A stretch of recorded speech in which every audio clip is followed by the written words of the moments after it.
Will, and the Wyrm, illumination number 5. As the bright light of the bulb faded, a foggy morning revealed itself over the rolling Polish hills. The sound of distant church bells echoed across a large lake, its surface shrouded in mist. Into this tranquil scene walked William Lamport, a 16-year-old boy with short brown hair and average features. He wore suspenders and carried a fishing pole over his shoulder, whistling a cheerful tune as he made his way down to the lake. William's eyes scanned the shoreline until they landed on a sturdy rock nestled under a tree at the water's edge. With a satisfied nod, he settled onto his chosen spot and began preparing his fishing pole.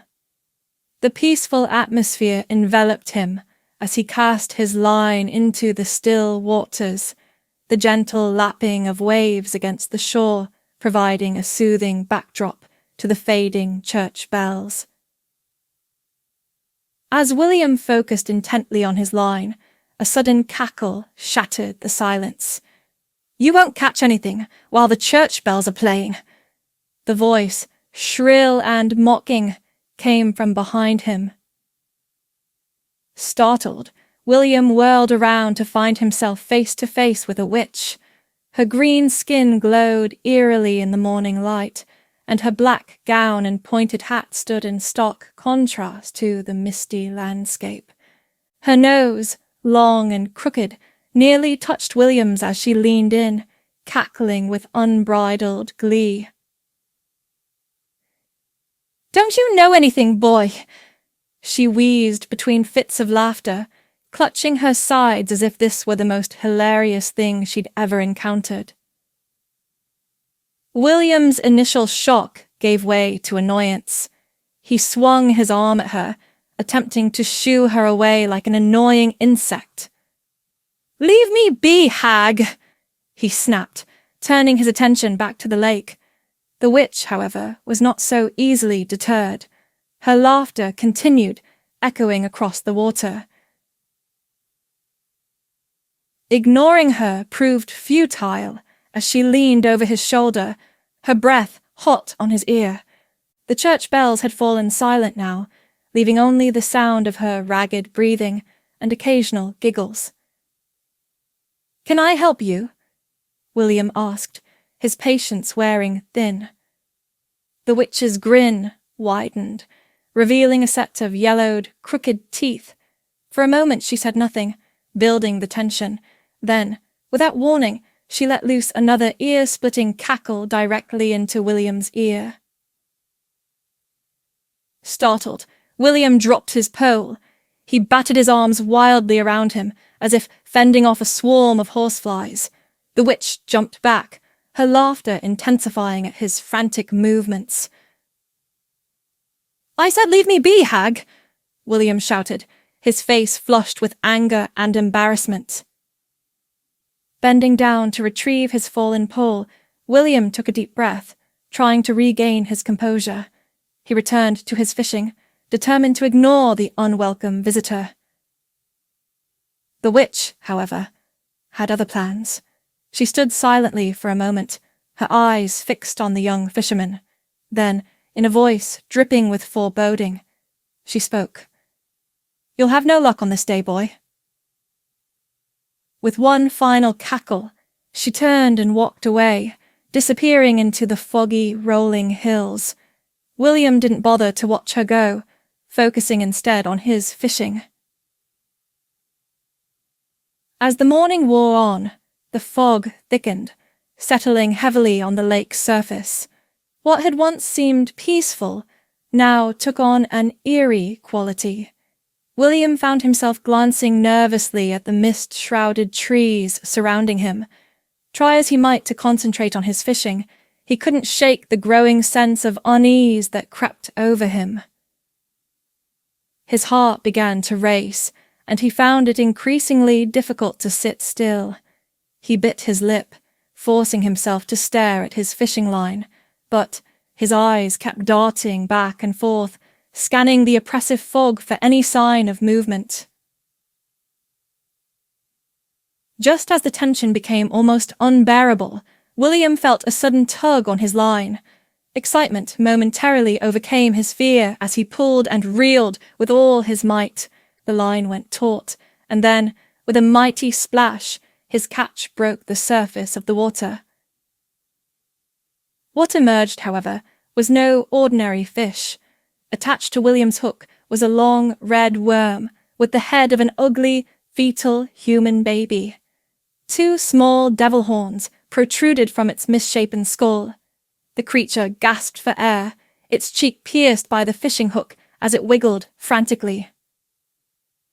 Wyrm trembled as he reeled in this monstrous catch, his mind reeling at the impossible sight before him. Yet, as the initial shock subsided, a strange calm settled over him.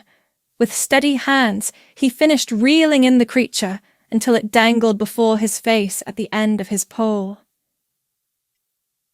The boy and the monster regarded each other in silence. Its eyelids fluttered open and closed, revealing glossy black orbs where eyes should be. Tiny flippers and gills lined its elongated body, giving it an appearance somewhere between fish and nightmare. "You caught the devil." The witch's voice, suddenly at his side, made Wyrm jump. He turned to find her grinning widely, her eyes glinting with a mix of amusement and something darker, more knowing. Before Wyrm could respond, the witch opened her mouth wide and cackled, the sound even more terrifying than before. Wyrm stumbled backward, his heart pounding in his chest. The fish-like creature let out an agonized scream as it swung on the hook, the movement causing it even more pain. "I told you, boy! I tried to warn you!" the witch crowed, her voice a mix of glee and admonishment. "No good can come from skipping church on Sunday!" Her laughter grew more hysterical, filling the air around them. Then, as suddenly as it had begun, it stopped. The witch's face grew serious, her long, skinny green finger pointing accusingly at Wyrm. "You caught the devil," she said, her voice low and ominous. "Now what are you going to do with him?" Wyrm, still trembling, struggled to find his voice. How should I know?" he finally managed to stammer out. The witch's demeanor changed once again, her voice taking on an almost businesslike tone. "Follow me, boy," she commanded. Despite his fear and confusion, Wyrm found himself nodding.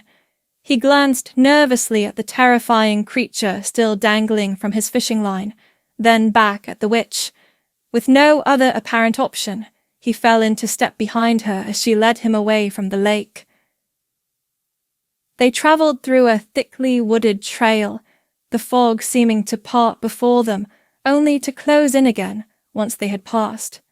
After what felt like hours but was likely only minutes, they emerged into a small clearing. At its centre stood an old stone well. The witch, her earlier solemnity forgotten, ran up to the well with childlike glee. She circled it, patting her hands on the rim and smiling widely. "Here! Here!" she cried, her voice filled with excitement. Wyrm looked from the creature at the end of his fishing pole to the well and back again, uncertainty etched on his face. "Toss the beast in here," the witch instructed, punctuating her command with another bout of cackling. Slowly, Wyrm approached the well. He took one last look at the horrible creature dangling from his pole.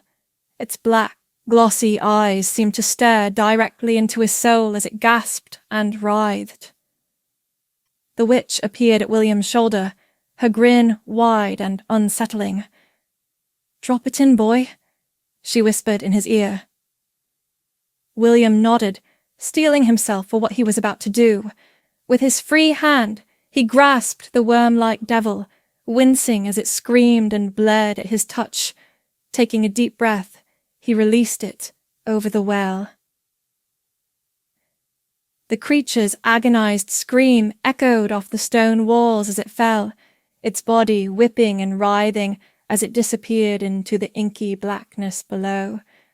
Wyrm and the witch peered down into the depths, watching until the last glimmer of its red scales vanished from sight. As soon as the creature disappeared, the witch began to clap and dance around the well, her voice rising in a sing-song taunt. "The boy who caught the devil! The boy who caught the devil! The boy who caught the devil!" Wyrm stood frozen at the well's edge, his mind struggling to process what had just occurred. A light rain began to fall, its soft patter a stark contrast to the surreal scene that had just unfolded. The witch's dance came to an abrupt halt. She rushed to William's side, placing both her hands on one of his shoulders and leaning in close. Now, here is what you must do, boy," she whispered urgently. "Are you listening to me?" I am," Wyrm replied, his voice barely audible. "Good," the witch continued, her tone serious. "Now every day, and I mean every day, you must return to this well, and when you come, you must bring with you both string and sealing wax. Do you understand what I am saying, boy? String and sealing wax you will need every day, and you will throw these things into the well. You will drop them in, both the string." She waved an open palm nuttering down the well. "And the sealing wax. Every day." Wyrm nodded, trying to process this strange instruction. He attempted to pull away from the witch's grasp, uncomfortable with her proximity. "Good," she said again, finally releasing his shoulder. Wyrm stumbled slightly, putting some distance between them, while keeping a wary eye on both the witch and the well. The witch's serious demeanor vanished as quickly as it had appeared. She began to cackle once more, her laughter growing in intensity with each passing moment. Wyrm continued to back away, his walk turning into a fast pace, and finally breaking into a full run as the sound of the witch's manic laughter echoed through the woods behind him. That evening, Wyrm sat at the kitchen table with his parents, the events of the morning weighing heavily on his mind. His father, a gruff, middle-aged man with big, calloused hands and dirty farm clothes, sat across from him. His mother, an old-fashioned woman in an apron and bonnet, completed the family trio. The meal progressed in silence, the only sounds the clinking of utensils against plates. Finally, his father broke the silence. "You skipped church again today." Wyrm looked up from his plate, nervousness evident in his eyes. His mother fixed him with a scornful gaze as she continued to chew her food. "I just thought I could catch more fish if I spent the morning fishing, instead of sitting in church, you know," Wyrm offered weakly. His father said nothing for a moment, simply pondering his son's words as he took another bite of his food. Wyrm, unsure what to do, followed suit. "You gotta go to church, Wyrm," his father finally said, his tone leaving no room for argument. "I'm sorry, father," Wyrm replied, glancing at his mother for support. "Don't look at your mom," his father admonished sharply. Wyrm's eyes snapped back to his father, who held his gaze for a moment before taking another large bite of food. As he chewed, he spoke again. "Why don't you come with me outside, Wyrm?" "All right," Wyrm agreed, starting to rise from his chair. "When you're done eating," his father added, taking another bite. Wyrm sat back down with a quiet, "Okay." "Silly kid," his father muttered around his mouthful of food.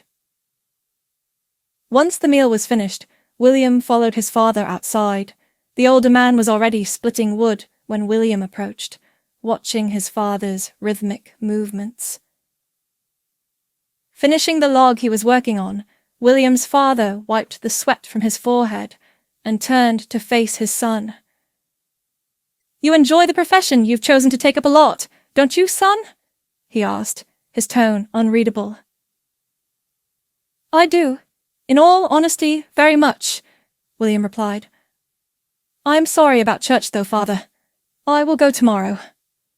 His father glanced around, ensuring they were alone before continuing. When he looked back at William, a creepy, toothy grin spread across his face, revealing his busted and yellowed teeth. "Son," he began, slamming his hand down hard on William's back. "All men have a dragon inside them, one that would plow through the very heavens and earths if it meant getting to where it wants to go, like some sort of demon, an angel fallen from heaven, one of the Hydra's many, many heads.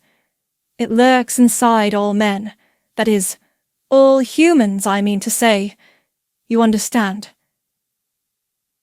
William nodded, though his expression suggested he wasn't entirely sure he did understand. "That dragon, that great beast," his father continued, "it can either run loose, hopelessly and destructively without purpose, only random, unformulated ambition driving it, or—" He paused for effect, raising a proud fist in the air. "Or a man can take up his sword, and he can use it to tame, shackle, and harness the beast." As his father's words faded into the night, replaced by the sound of the wind rustling through the trees, William found himself pondering their meaning. Little did he know how prophetic those words would prove to be. That night, as William slept peacefully in his bed, a vivid dream took hold of him. In the depths of a dark well, he could hear the sound of a heartbeat growing closer and louder. Before his eyes materialized an undulating mass of thick, red, scaly snake coils, slithering and winding around themselves in an endless, hypnotic dance. William woke with a start, his eyes bursting open as he found himself drenched in a cold sweat, his heart racing in his chest. The memory of the dream clung to him, its imagery burning in his mind's eye. As dawn broke, William set out once again, this time without his fishing pole. Instead, he clutched a length of string and a sealing wax candle, items he'd procured in secret the previous evening. His path diverged from his usual route to the lake, leading him instead up a different trail. When he arrived at the well, William approached it with a mix of trepidation and determination. He peered down into the dark, silent abyss, then set the string and candle on the well's rim. From his pocket, he produced an old-fashioned matchbox and struck a match, using it to light the candle. After extinguishing the match and grinding it underfoot, William took out a spool of fishing line. He carefully burned off a length of it, using the candle flame, then held both the string and the lit candle over the well. Tipping the candle, he let the hot wax run down the string as he released it, watching as it spiraled out of sight into the darkness below. William stood there for a long moment, staring into the depths of the well. The air around him seemed to grow heavy, charged with an unseen energy.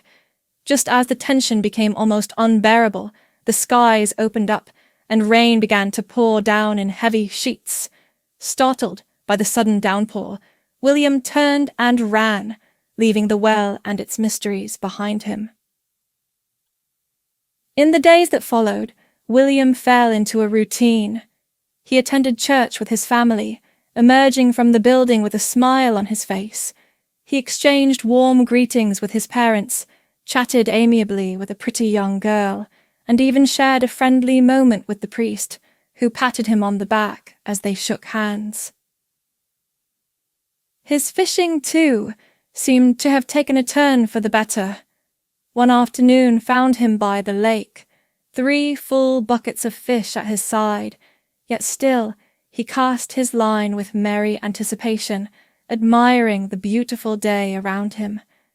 But, as successful as his fishing had become, it was not the lake where William's true interest lay. Each day, without fail, he made his way to the well, string and sealing wax in hand. On this particular day, he approached with his 3 buckets of fish, setting them down in the grass surrounding the well. Leaning over the stone rim, William whistled down into the depths. Then, with a determined set to his jaw, he lifted one of the buckets and upended it, sending a cascade of fish tumbling into the darkness below. The sound of their bodies hitting the water far below echoed up to him, a dull splash that seemed to go on far longer than it should have. Keeping the now empty bucket in hand, William gathered up his string and sealing wax candle and headed off into the woods, whistling a merry tune. As he disappeared from view, a low, rumbling grumble echoed from deep within the well. Later that evening, the Lampart family gathered around their kitchen table for dinner.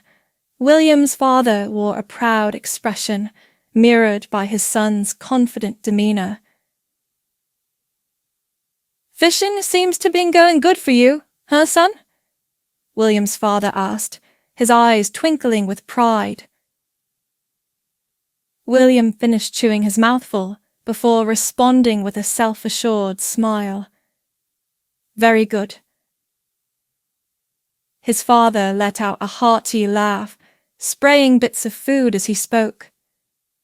"You know what they say, when a man harnesses the powers of hell, he's got the powers of creation at his fingertips." "Harrison!" William's mother exclaimed, scandalized by her husband's words. "Sorry, I misquoted some Freemason or something," his father backpedaled, though the twinkle in his eye suggested he wasn't sorry at all. William's eyes widened, his mouth agape as he stared at his father. His mother's suspicious gaze zeroed in on her son. "You keep going to church, you hear, boy?" "I am. I love church," William protested, taking another bite of food. As he chewed, he muttered under his breath, "Veronica's there." "William Lampart!" his mother gasped, appalled by her son's behaviour. His father, on the other hand, found the whole exchange hilarious and continued to laugh uproariously. William's mother looked from her son to her husband, shock evident on her face. "I swear, are you all possessed tonight or something?" A devilish grin spread across William's face as he took another bite of food, pointedly avoiding his mother's gaze. His father kept laughing, pausing only to take a large swig from his cup before resuming his mirth. Eventually, William's mother shook her head and let out a small chuckle, returning to her meal. Through the window the wind could be heard whistling ominously, a stark contrast to the jovial atmosphere within. As night fell over the village, an unseen menace prowled the fields. Goats and sheep scattered in terror, their frightened bleats piercing the darkness. A hazy silhouette, reminiscent of a T-Rex without its lower body, moved through the shadows, sending waves of panic through the helpless animals. The following day, William made his way through a densely foggy, wooded trail.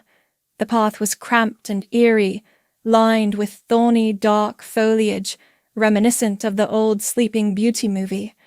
Despite the ominous surroundings, William walked with confidence, the sealing candle clutched in his hand.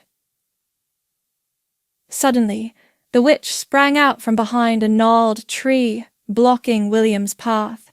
She pointed a bony finger at him, cackling madly. "Begone, hag!" William shouted, sweeping his arm in front of him as if to brush her aside. The witch stepped back a few paces, but continued to point and laugh even harder. "You caught the devil! You caught the devil! You caught the devil!" she chanted gleefully. "I said begone, hag! I know what I'm doing!" Wyrm declared, shoving past her and continuing down the path as her manic laughter echoed through the woods. As Wyrm approached the well, a sense of dread began to build within him. He leaned over the edge, peering into the depths below. Horror spread across his face as he stumbled backward, collapsing onto the grass and scrambling away on his back. A low growl emanated from the well, accompanied by the sound of a human heartbeat. Wyrm, trembling and out of breath, fled to the safety of the lake. He ran to his favorite fishing spot, collapsing against the sturdy rock beneath the old tree. Gasping for air, he rolled onto his back, trying to calm himself as he took in the peaceful surroundings. Later that afternoon, Wyrm arrived at church long after the service had ended. Everyone was already filing out, and all eyes turned to him, noting his disheveled and sweaty appearance. Embarrassment and shame washed over him, especially when he caught the eye of the pretty girl he'd been talking to before. But it was his mother's disappointed gaze that cut him deepest. Phew. That evening, dinner at the Lampart household was a sombre affair. Wyrm ate in silence, his shoulders slumped and his head bowed low over his plate. He took small, slow bites, avoiding eye contact with his family. Finally, his father broke the silence. They were talking about missing livestock today at church. No sooner had the words left his mouth than a violent gust of wind shattered the kitchen window. William's mother screamed as his father tried to shield his family from the shower of glass that rained down upon the dinner table. As night fell once more, the village fields were shrouded in darkness. The wind howled through the trees, lending an ominous air to every branch and leaf. A group of cattle huddled together, sensing the danger that lurked in the shadows. Suddenly, a tortured moo rang out, followed by the sound of panicked animals fleeing and the sickening noise of a violent beast tearing into its prey. Meanwhile, at the foggy lake, the witch stood by William's usual fishing spot, her expression uncharacteristically concerned. She bit her lower lip, her brow furrowed as she gazed out over the water teeming with fish. Steam rose ominously from the well in the distance, a harbinger of the chaos to come. In his bedroom, Wyrm tossed and turned, trapped in the throes of a nightmare. Sweat beaded on his forehead as he wrestled with unseen terrors. A shadowy figure lurked in the corner of the room, its presence unnoticed by the sleeping boy. The sound of a human heartbeat filled the air, growing louder with each passing moment. Suddenly, a dark shape loomed over William's bed. His eyes snapped open to find the witch standing over him, her face a mask of anger in the dim light. Her yellow, crooked teeth gleamed as she grinned down at him. "What do you want? Why are you here, hag?" Wyrm cried, sitting up in bed and trembling. The witch placed her hand on William's stomach, leaning in closer.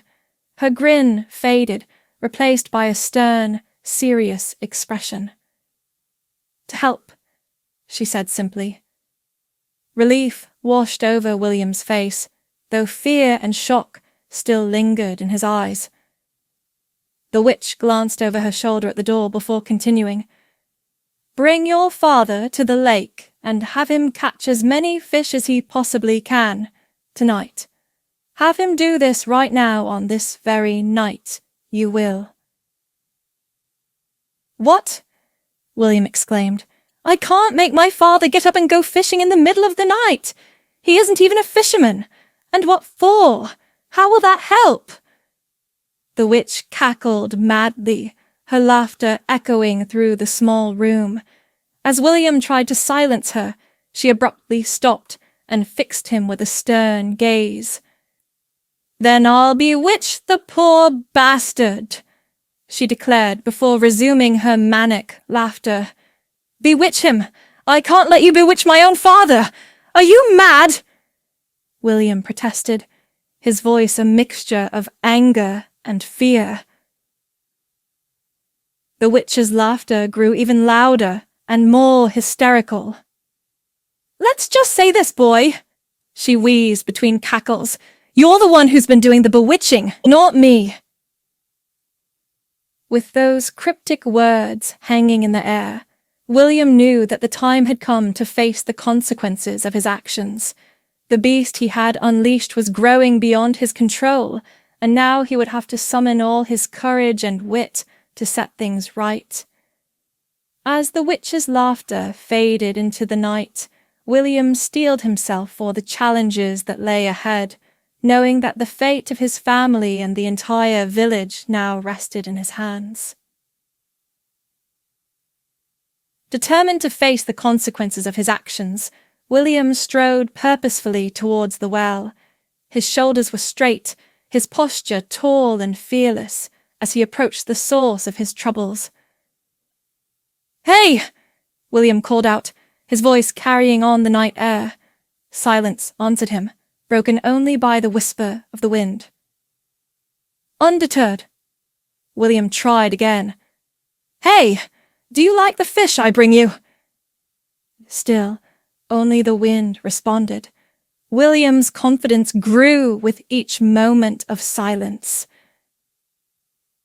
"You're probably hungry," he shouted into the well. "You should come out and let me take you to where the fish are. I know you can't go there without me." A low, deep grumble emanated from the depths of the well. Thick red steam began to billow forth, growing denser by the second. Suddenly, with a great roar, the devil dragon emerged. Its form was terrifying to behold, red scales glinting in the moonlight, long devil horns crowning an elongated face that was part devil, part dragon. Its massive jaws gaped open, revealing rows of razor-sharp teeth. A long, spaded tongue whipped back and forth like a wild snake, emerging from an even larger serpent's mouth. The beast coiled in the air, towering over Wyrm as it looked down at him. Their eyes locked, and Wyrm stood his ground, unafraid. The monster opened its mouth, releasing a low hiss accompanied by more billowing red smoke. "I am your shepherd beast," Wyrm declared boldly. "Follow me." Meanwhile, at the foggy lake, Wyrm's father stood alone in the middle of the night, fishing rod in hand. His eyes were glazed over, his movements mechanical, clearly under some sort of trance. The only sounds were the gentle lapping of water against the shore and the chirping of crickets. In the meagre starlight, it was difficult to see much beyond the rippling water and the dark silhouettes of tree branches swaying in the breeze. A sizable pile of fish lay spread out on the grass behind him. Suddenly, an intense rustling sound broke the silence. The water's surface began to ripple faster, and a strong gust of wind whipped through the area. Wyrm's father, still in his trance-like state, simply stood up and walked away. His fishing pole dragged behind him, the line trailing from the lake through the dirt as he disappeared into the night. As the enthralled father vanished from view, the devil dragon came undulating through the trees downstream, Wyrm walking close by at the edge of the lake. The boy watched in awe as the beast approached the pile of fish and began to devour them, growling and grumbling as it fed. Wyrm made his way to his favorite fishing rock under the old tree, sitting down to observe the dragon as it continued its feast. After a moment, he spoke. You can't go back into the water, can you?" The dragon looked up at William, fish parts falling from its open jaw as it let out a low grumble. "But you want to go into the water again. Isn't that right?" William continued, a hint of understanding in his voice. The dragon rose fully into the air, levitating as it locked eyes with the boy. William pointed to the lake, a wicked smile spreading across his face. "I give you permission," he said, his voice filled with a new-found authority. "Eat all the fish." Without hesitation, the devil dragon whipped its head toward the lake and soared into the center of the dark, fog-drenched water. As William kept watch, he retrieved his hidden fishing pole from a crevice in the back of the tree. Sitting back on the rock, William prepared his pole. This time, he took out a candle from his pocket, the sealing wax. As he struck a match to light it, the lake began to ripple and splash violently. Through breaks in the clouds and fog, moonlight revealed the dragon close to the water's surface, devouring whole schools of fish. William's first attempts to light the candle were thwarted by gusts of wind, each failed attempt increasing his urgency. Finally, the third match stayed lit. Working quickly, William dripped wax all over his fishing line. He grabbed a fish from the ground, stuffing the rest of the candle down its throat before attaching it to the hook. Standing up, William cast his line into the churning waters. The moment it hit the surface, an eerie stillness fell over the lake. William watched intently, sweat pouring down his face as he gripped the rod tightly. Suddenly, the devil dragon erupted from the water, attached to William's line and soaring straight up into the air.